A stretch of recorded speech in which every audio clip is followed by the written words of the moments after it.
Coming up, when Dame Lillard speaks, or Damian Lillard, you make sure if you're a Brooklyn Nets fan, you go ahead and listen, especially when he puts Brooklyn among his short list of trade destinations. We break down the possibilities and potential, all coming up next.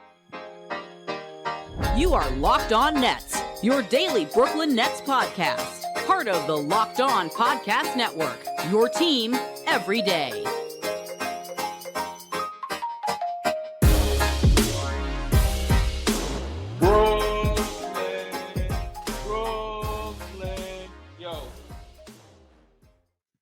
Yes, my friends, it is the Locked On Nets podcast right here on the Locked On Podcast Network. It's your team, the Brooklyn Nets, every single day. Over there, you're going to find Doug Norrie, owner-operator of DFSR. Over here, Adam Armbrecht, host of the One Giant podcast. We thank you for making us your first listen of the day. We're free on all those great platforms. And let you know, today's episode is brought to you by Bird Dogs. Go to birddogs.com/LockedOnNBA. And when you enter promo code, all caps, LockedOnNBA, they'll throw in a free custom Bird Dogs Yeti-style tumbler with every order. And Doug, I got to tell you, buddy, you got me a little bit in the weeds here on the whole full name thing. But nevertheless, Damian Lillard puts a quote out there that the Brooklyn Nets fan base has to be excited about as he discusses potential landing spots in a potential trade this offseason.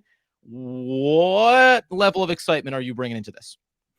Yeah, look, I mean, Lillard gets on, does a TV spot today, and he's talking about just like his preferred landing spots and, where he thinks he would want to go. And he got really specific in a way that it was on The Last Stand, where you don't really hear about this every day from a player, especially when they're under contract. And they did a good job of asking him, so there was kind of no out. But he says Miami's the obvious one. Bam is my dog. Brooklyn's the other obvious one because Mikal Bridges is my dog too. Both have capable rosters. And so when a guy like that says something, I mean, you do, and a guy who could get traded, and there's speculation that he could be on the move, and his time in Portland might be coming to an end, and they might be wanting to honor the wishes of a superstar who's been there forever. You have to start perking your ears up around. He kind of just laid out the teams he wants to go to. He could have said any team, right? Like he chose these two. It wasn't by accident. And so now you got to start thinking, is Damian Lillard going to be on the roster, anytime soon? Could have said Charlotte Hornets, right? Could have said a lot of different places, but he says the Brooklyn Nets. And the thing you touched on there is what's most important at a high level on this. We'll talk about the cost potentially coming up here for the Brooklyn Nets in a trade, the fit, the impact, the expectations, all of those things. But the thing that's changed for me here is early in the offseason and even towards the back end of last year, it was, well, what are the Portland Trailblazers going to try to do? Continue to build around Dame, try to find ways to bring in another star. This offseason early on, I think it was Portland testing the waters of, well, he loves Mikal Bridges. Can we go get him? And the Brooklyn Nets have made it abundantly clear. We're not trading him. There's no package short of being some seismic. And even then, maybe they would never even do it at that point. If the Nets aren't going to trade Mikal Bridges and Miami isn't looking to trade Bam Adebayo, obviously, we talk about these two teams. I think they pushed as hard as they could, Portland, to find a way to keep Lillard there. And it really does feel like this is okay, what are the best packages we can get? How do we move on from this? Where's the capital going to come back in from? I read it as being Dame Lillard is going to be traded at least at a, 85% chance now, as opposed to end of last year and into this offseason. I was at 50-50, maybe even more in favor of Portland keeping him and bringing more talent there around him. Yeah, maybe this is him just sort of putting it out there because the writing is on the wall and he maybe understands that. There's some chance that that's the case, right? That he understands that the situation is maybe further along than it is. Maybe it's like so obvious that it's going to happen at this point to like sort of all parties that there's just nothing going to be coming back. The Blazers have already made it clear that like Shaedon Sharpe is basically untouchable. So when that starts happening, then the list of the guys that you could get back to, let's say Bridges in this case, he's not getting traded, but like if they were going to send Mikal Bridges to Portland, you'd be like, oh, we want Shaedon Sharpe and the number 3 pick or whatever. Right. And most Blazer fans would say no way. And then you would just hem and haw, but the Blazers seem to have shut that down by just saying Sharpe just can't even be included. Right. Yeah. So like, we're not even going to go there. And so when you start kind of cutting away the edges of like potential packages, then you sort of, at some degree, are only left with certain scenarios that can happen, right? Like, I'm not totally, my number for him getting traded is way less than 80%. Like you said, I think, I would still put it more like 50-50 or less, like right now, not ever, but like right now before the draft, let's say. I don't think it's going to happen then. That's just my gut feeling on this. But when Lillard comes out like this and says very specific guys and very specific teams, it does mean a lot more than just your standard NBA talk and platitude kind of stuff. Yeah. I found it interesting too.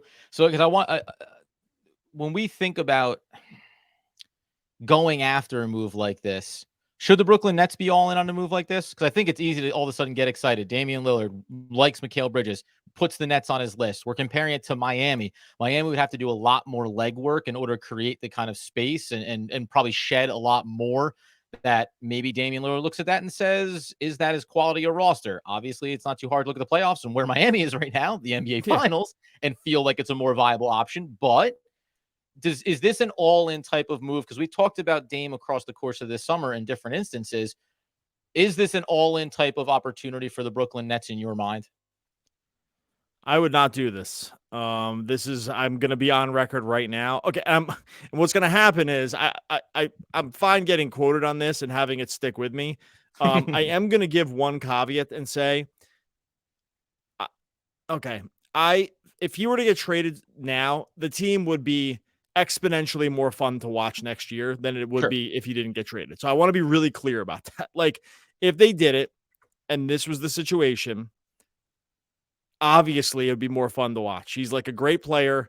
He's coming off an unbelievable season, and a year or two, like, would it be fun basketball? Yeah, it for sure would be. There's no doubt about it. But in terms of like what it means long-term and the money and the type of player he is and like how he might age, just like throwing a ton of assets, like specifically the picks that they finally clawed back here. Yeah. And the long-term view for me, and I guess in a second we'll talk about like what these like even if they are realistic, which I'm not even sure they are, like trade. But my gut feeling on this is, for the potential cost of having to do this and the player you would be getting back, this is not the move I would make. And I'm prepared to have this tweeted at me every single day from when it actually happens and he's playing well or something like that. But I really want to qualify it by saying, like, I'm wrapping a lot of different factors in and not just like 1 or 2 years of Damian Lillard. Yeah, I tend to agree. Like, I don't fully agree. Like, I think there's obviously a scenario, and you're saying it too, where I would be very excited to have Damian Lillard on the Brooklyn Nets. And in this instance, unlike other players that we've talked about, it's not about the player himself in the short term, at least over the next season, maybe over the next 2 seasons, right? But what you give up for him, as we'll discuss here in a second, the trade package potential and what you think the true ceiling becomes once you acquire Damian Lillard, that does become more interesting. I have, let's get to that in a second here, because I also want to talk about the current Brooklyn Nets roster and how bringing in a player of Damian Lillard's caliber can help change the way you look at the supporting cast of this team as it's currently constituted. We'll get into that here in just 1 second. Before we get into that, I'm going to tell you about our friends over at eBay Motors. For a championship team, it's all about making sure every player is a perfect fit. It's the same when it comes to your vehicle. Every part needs to fit just right. So next time you need parts and accessories, head to eBay Motors. With eBay Guaranteed Fit, you can be sure every part you need fits just right the first time around. Just add your ride to My Garage. That's eBay's My Garage. Don't drive it over to My Garage. And look for the green check. You'll know that part's going to fit, or your money back. Just like in sports, confidence is the name of the game. When you shop eBay Motors, they've got over 122 million parts to choose from. You'll be back in the game in no time. It's easy to bring home a win when the parts are guaranteed. Get the right parts, the right fit, and the right prices on ebaymotors.com. Let's ride. eBay Guaranteed Fit, only available to U.S. customers. Eligible items only. Exclusions apply. Okay, so let's talk about the potential for the trade package the Brooklyn Nets are going to go down the road. Now, you mentioned about what is realistic or not. I wanted to throw out this one because it did come across from Bleacher Report, and I want to make sure I credit the proper man. That is Zach Buckley. he threw out a potential trade scenario for the Brooklyn Nets. My sense is that you're going to shoot this down pretty quickly from a realistic possibility, but let's dance in both waters of would you like it, and then if it's realistic. Proposed trade for Spencer Dinwiddie, Ben Simmons, Cam Thomas, Day'Ron Sharpe, 2023 first-round pick, 2025 first-round pick, and a 2027 first-round pick for Damian Lillard and Yusuf Nurkic as well. Now, I think I would assume, and I'll speak for myself, the Ben Simmons part of it is really hard, right? Now, you need to find a lot of money to make any trade with the Brooklyn Nets or otherwise work, and that's why it does add up.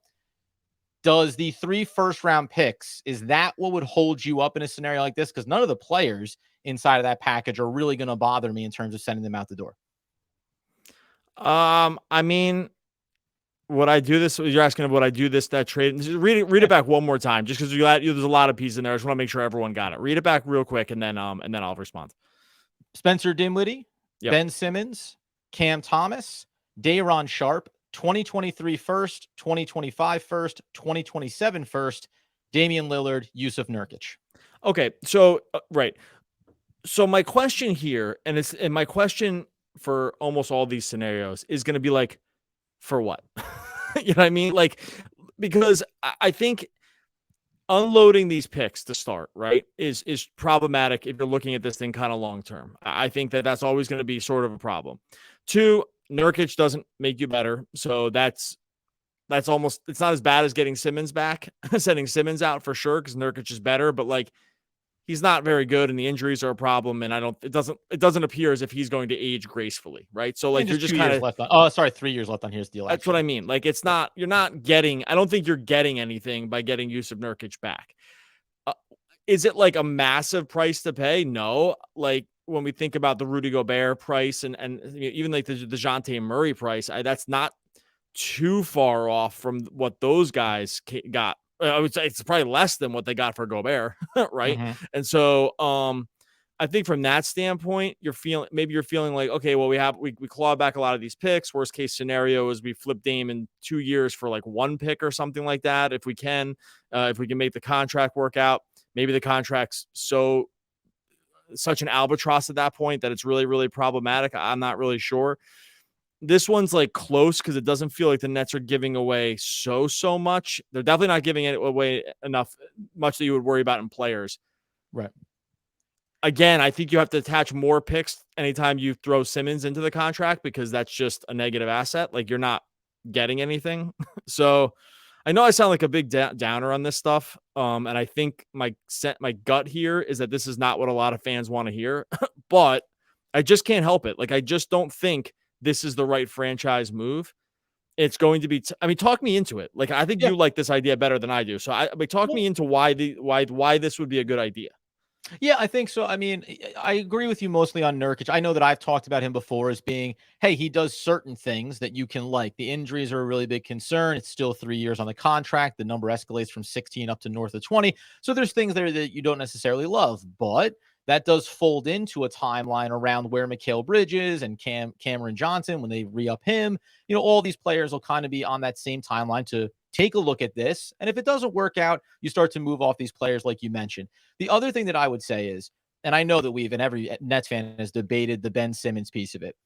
I've gone back and forth about, hey, if he's on the books and you just ride it out and maybe some version of him comes back, you'd rather reap the benefit, even if it's only to move him once he shows that he has some type of value. Hard to do with the money, but you want to at least see that out. That being the case, when you run this through like any number of trade machines, and I guess you could find sticking points around like which pick is it going to be in 27 or 25 because they have multiple ones. After you make a deal like this, I'm a fan of Day'Ron Sharpe, but we're not going to kid ourselves about what he is or is not. After you make this move, the Nets still have a pick in the first round this year. They'll still have a pick in 2025, though Houston will hold the rights to swap. And obviously that's not going to be the one you send out. So you could be kind of shortchanged over the next couple of seasons in 24 and 25, but they'll still have 27. Like they're still going to have 27 picks. They're still going to have 28 picks, and they're still going to have 29 first round picks. And that to me, in terms of the risk of what the ceiling is on a move like this, maybe it isn't championship appearances. Maybe it's not even Eastern Conference appearances, just based on how playoffs go. But it doesn't necessarily handcuff you 2-3 years from now in a way that I don't think it's, you couldn't take a swing here. I don't know what Dame's going to be over the next couple seasons, but I know that, and this is what I want to get to and why I like it, is the impact that it has on your roster as currently constituted. It takes a guy in Mikal Bridges who just showed us this whole new level of his game, and it says you're now a superstar, all-star talent with Damian Lillard. The pressure for a closer, late game moments. Not that Mikal Bridges can't do it, but he doesn't always have to do it. And vice versa, by the way, right? Damian Lillard's in a spot where he has other guys that are capable of stepping up. The other way, and I'll lump this into not only Damian Lillard, but any high-profile name like his that the Nets might go make a trade for this offseason in a similar package. The difference here also becomes when you look at the Nets roster, you can think back to when they had Kevin Durant, when they had Kyrie Irving, and some of these role players that all of a sudden didn't have any opportunity down the stretch of the season after the trades, a Yuta Watanabe, an Edmund Sumner. And I'm not telling you that these are needle movers, but we know that they can function when you have superstars on your team. And that can make it a little bit easier for Sean Marks and the Nets to say, if we go and take a swing on Damian Lillard, all of a sudden, a lot of our roster kind of exists pretty comfortably around them. We can still try to get rid of Joe Harris. We can still think about a Dorian Finney-Smith move, but Royce O'Neal proved that he's flexible and versatile. And you don't have to squint hard and see a highly competitive playoff team that would have a chance to make some noise, even if it's a short-lived window. Yeah, look, it'd be a fun team to watch. I'm not denying that. Like, it would be 1 or 2 years. It'd be a year or two of a fun team to watch. I think. Yeah. I think that their ceiling with this squad would be something like second round of the playoffs. If I'm just being realistic, right? Like, I don't think. I just don't. They're definitely, like, agree with you. Not a championship contender by any stretch of the imagination. I don't think they're even close. I think the East is still going to be really, really tough here, no matter what. Like, Giannis is still here, Embiid is still here, Tatum is still there. Like, the East is still going to be good, no matter what happens with some of these other teams, right? So I think it's not like there's just going to be some free run through this thing. It would be fun to watch. I still think if you could get off the Simmons contract, that probably is worth something. Like, that is that it's not worth nothing, and so I'm all for that. I just don't think that one. I don't think that package is good enough unless Portland's really giving the nice guy discount. What I might be screwing up here, and I will admit this, I might be screwing up how bad Portland kind of just does want to get off the contract now. Like, that is there is a world where I have underrated that. I'm definitely willing to admit that. Like, if they see that contract, right? If they see that contract as like, hey, we have a chance now where everyone can sit around the campfire one last time, hold hands, feel good about it, and then leave. And we don't have to have Dame opt into the $60 million in 26-27. Sorry, $63 million in 26-27. Which is a big number. And everyone feels good. Yeah, then the package does. And we got the third pick this season, and Shaedon Sharpe looks good. And, like, I'm definitely going to admit this. I might be screwing this up. Like, and if that's the case, and the cost isn't going to be as high as I think it is going to be, then I'm willing to rethink this, right? And so, because I do think it's worth it to, like, have a fun basketball team to some degree if you feel like you're many, many years away from the championship. I just personally wouldn't do it, but I might be overthinking the amount that needs to come back. Coming up here in a second, we'll bring in one more wrinkle to a potential move like this that Sean Marks and the Brooklyn Nets should be all too familiar with before discussing another all-star caliber player, even in his later years, that was released in one Chris Paul.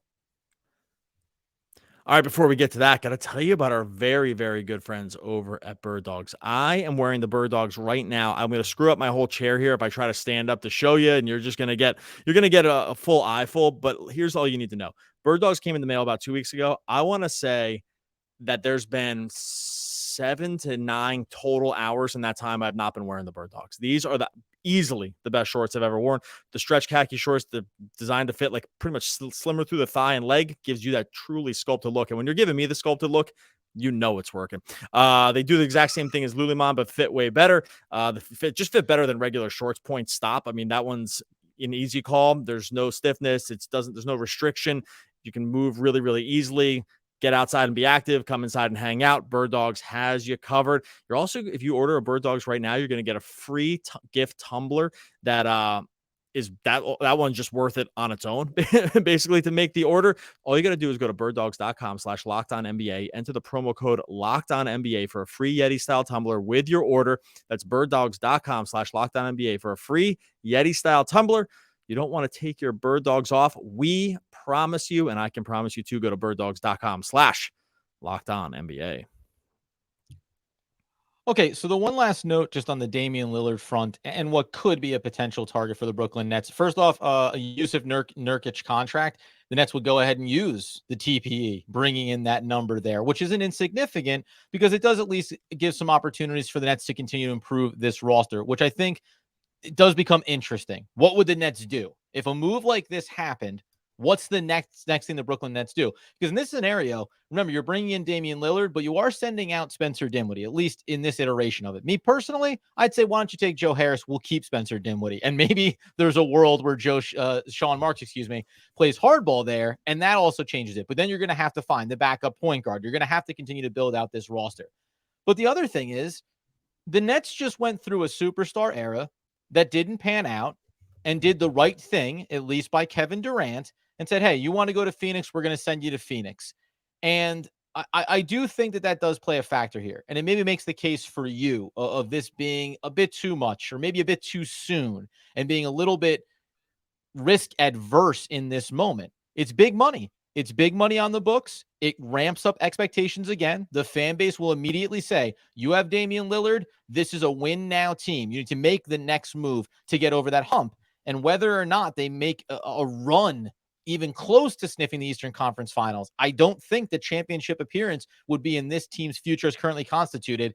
And that does give me pause that Joe Tsai, Sean Marks are going to sit there and say, we're not ready to go right back into the championship now mode, which this roster would not be, but everyone would expect us to be if we made this trade. Yeah, I just don't. It's really hard for me to gauge like what the Marks and company like plan is here. I just don't. I don't get it. I'm sure there is like a plan. I would not totally get it if they made the trade for sure. Now, look, I want to say one other thing too, just to like go back to this last what we talked about just a second ago, just to put one pin on something that kind of cuts both ways. On the one hand, like, look, Damian Lillard made third team All NBA last year. Like, he was awesome. That's for sure true, right? So like you would be bringing in a really good player.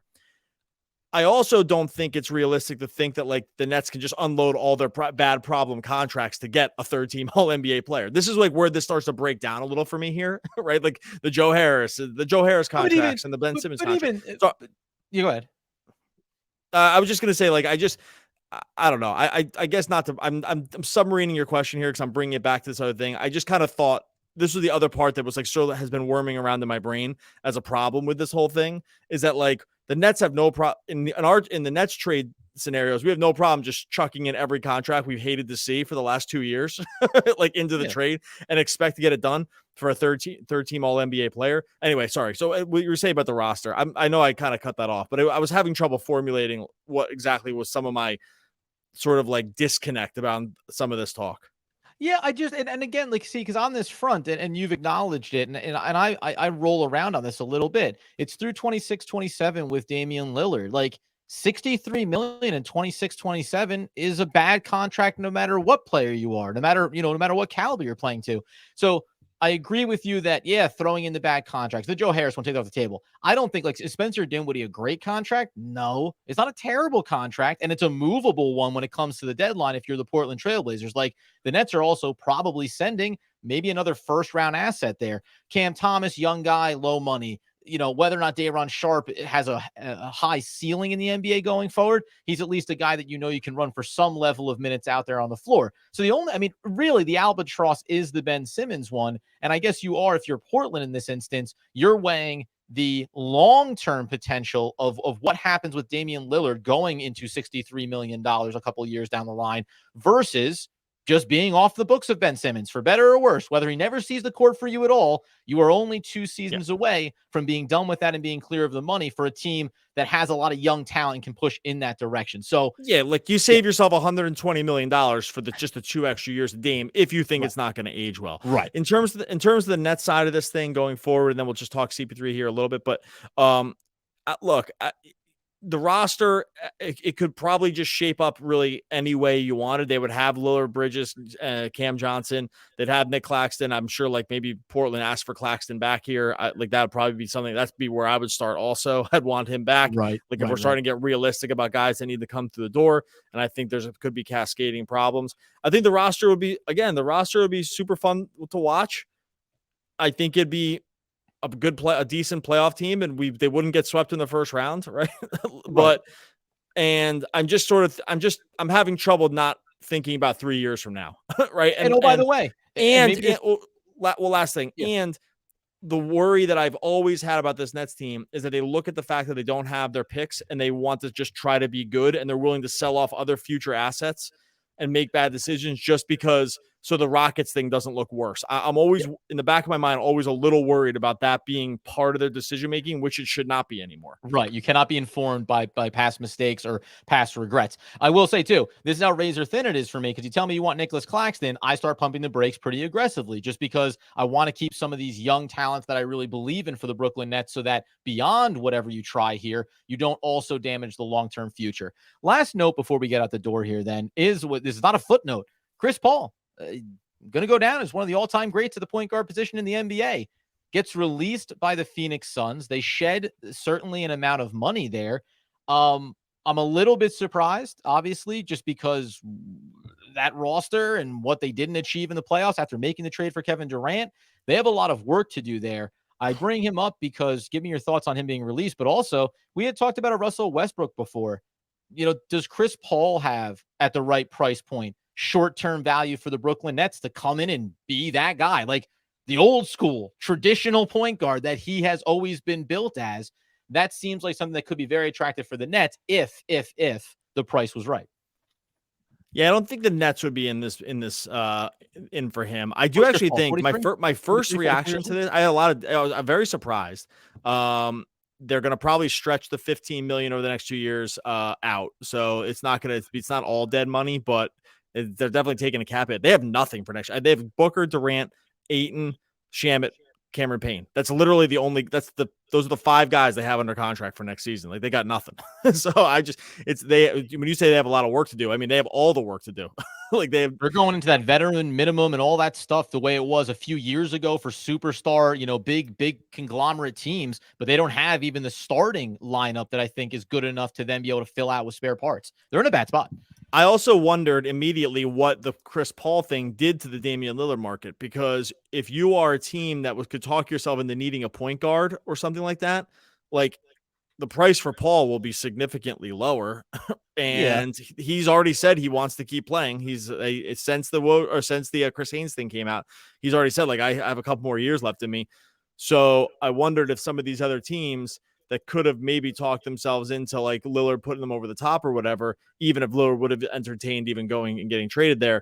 I wonder, Chris Paul, does he go to the Lakers for super cheap, right? Does he go, I don't know, to the Magic or something? Probably not the Magic, but I was just thinking like these crazy scenarios. He won't go to the Magic, but I'm just thinking these other teams that could be on the Mavs cusp. after they bail out on Kyrie Irving's max contract, right? They're not going to, he's going back there. I shouldn't have said the Mavs, but I guess, or I shouldn't have said the Magic, but I guess what I was thinking is that like, I think there will be many opportunities for him. I don't think he will command a huge price. Honestly, I actually wonder how much out of spite he'll just want to be good. Miami next year. That was the other one. Sorry. Miami, right? Like, would he go to Miami? Because, they could just run pick and roll with him a lot. And he wants to win the championship, and they're in the championship this year. So I don't know, man. Sorry. There was I'm going to read this quick note because there was another note about the Suns that just came in while we are doing this. Just respond to what I just said about the Chris Paul thing while I just read this note, then we'll get out of here. I agree with you. And again, we always, even with Damian Lillard, with a big contract like that, if all of a sudden he's on the market and the asking price is set, multiple firsts and some young players, et cetera, shedding some contracts, other teams are at least going to look at their books and look at their roster and see what's the best offer they could do. And someone like Chris Paul, well, that's just a matter of money, right? It's just a matter of money and then expectations for that given team. And in the instance of a Miami Heat or a couple other teams around the league you could look at, you don't have to squint hard and say, if you're Chris Paul at your age wanting to win, like that's the last thing that he is trying to accomplish is a championship, it'd be pretty hard for the Brooklyn Nets, I think, to be the most attractive landing spot at a time now when money is not necessarily the biggest object for Chris Paul. And the only other note here was that the Nets the Suns are trying to explore the opportunity to trade Chris Paul and DeAndre Ayton. So this is good. Yeah. So their offseason gets even more into Phoenix is where Kevin Durant's career goes to just kind of peter out, man. What are you going to do? I mean, you have Devin Booker. I'm not knocking, but there's a lot that needs to get done. If you also jettison Ayton, and I understand big players could come in. This isn't a Phoenix Suns podcast, but fascinating. We talked about this offseason being like potentially bombastic when it comes to how teams are going to approach it. Like these are the first little couple of dominoes that are starting to fall. Oh yeah, man. The Kyrie thing, the Chris Paul thing, this Lillard trade. I mean, the whole thing is going to go up. And someone was making fun of me on Twitter for saying, I think I said the word bonkers and hilarious so many times that they were saying, it's like, oh, you're going to do another podcast where you call the offseason bonkers and hilarious. I took it to mean, I thought it was funny at first, but then I think they were just making fun of me. Okay. We're going to get out of here. We going to come back with some more draft stuff later in the week, or excuse me, on Friday, when we break down. We got 4 more guys we want to break down. Some just really still remains a ton of interesting guys for the Nets to target here, assuming they still have these picks, and guys that are just kind of floating all around in terms of value. It's very, very hard to get a pinpoint accurate detail on where guys are going in the draft. So we're trying to hit as many guys as we can, so that when we get to draft night, we have a good lay of the land of where the Nets are going to end up figuring out. In the meantime, make sure you subscribe to Locked On Nets over on YouTube, climbing towards 6,000 subscribers. Would love to get there before the draft. Would be great. Before next season, even better if we're keeping it realistic. Help us on the march over on Locked On Nets YouTube to get to 6,000 subscribers. I've gone mad, my friends. I've gone completely bonkers. The Mad Hatter from Alice in Wonderland. One of the all-time great poets. We will be back again tomorrow talking more Brooklyn Nets basketball.